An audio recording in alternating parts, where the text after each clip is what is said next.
The first rays of morning sunlight crept over the horizon, washing the edge of the forest in a dull golden glow.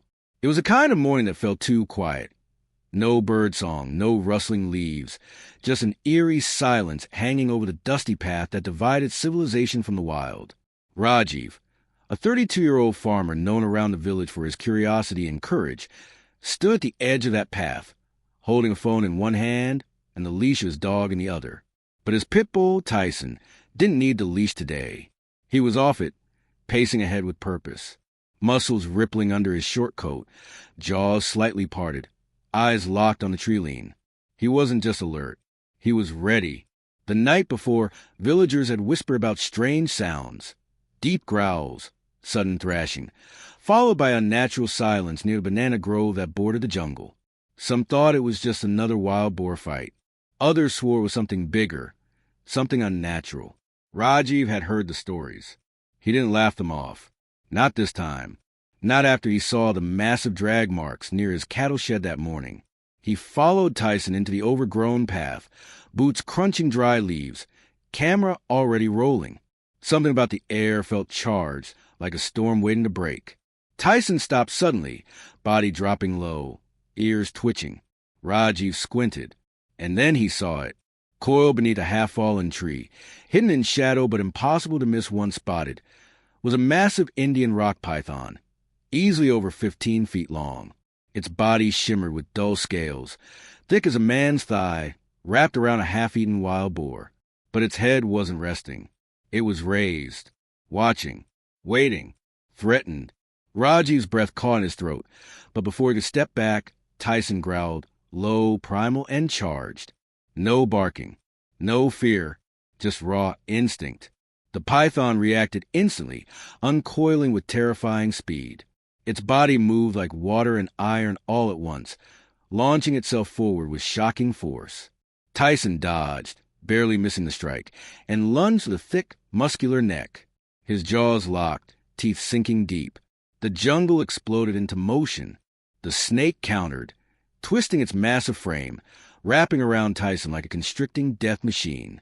The air filled with the sound of crushing bone, snapping twigs, and deep growls. Rajiv dropped to one knee, phone camera shaking as he tried to keep it in frame. He wanted to scream, to run, to help, but this wasn't a fight a man could enter. Tyson was fighting for his life. His back legs thrashed as the python coiled tighter, pressing down like a vice. But Tyson didn't whimper. He bit harder, jaw muscles bulging, eyes blazing. Dust kicked up in the clearing. The snake tried to pull him under, but Tyson twisted, pushing against the ground, his bite sinking deeper. Seconds felt like hours. Then, something cracked. A wet, horrible crunch. The python flinched, its grip loosening. Tyson took the chance. With a snarl that echoed through the trees, he yanked his head back, dragging the python's torn neck with him. Blood sprayed across the ground, dark and thick. The snake tried one last strike, slow and desperate, but Tyson met it head-on. With a brutal lunge, he clamped down on the serpent's head and bit with everything he had. A final snap rang out, and the jungle fell silent. The python's massive body writhed once, then slumped to the ground like a dropped rope. Tyson stood over it, panting, sides heaving, legs shaking but still strong. Blood matted his chest.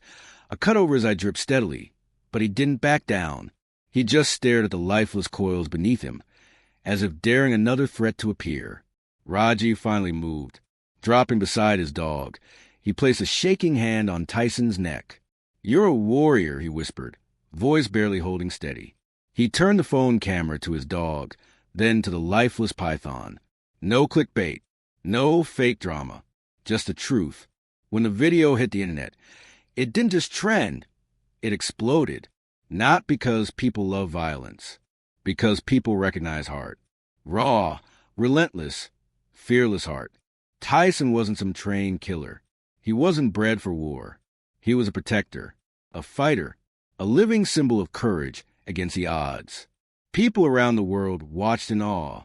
Some cried, some cheered, some said it reminded them of the strength we all carry deep inside, waiting to wake up when it matters most. And somewhere in a quiet village at the edge of the forest, Tyson rested under the shade of a neem tree.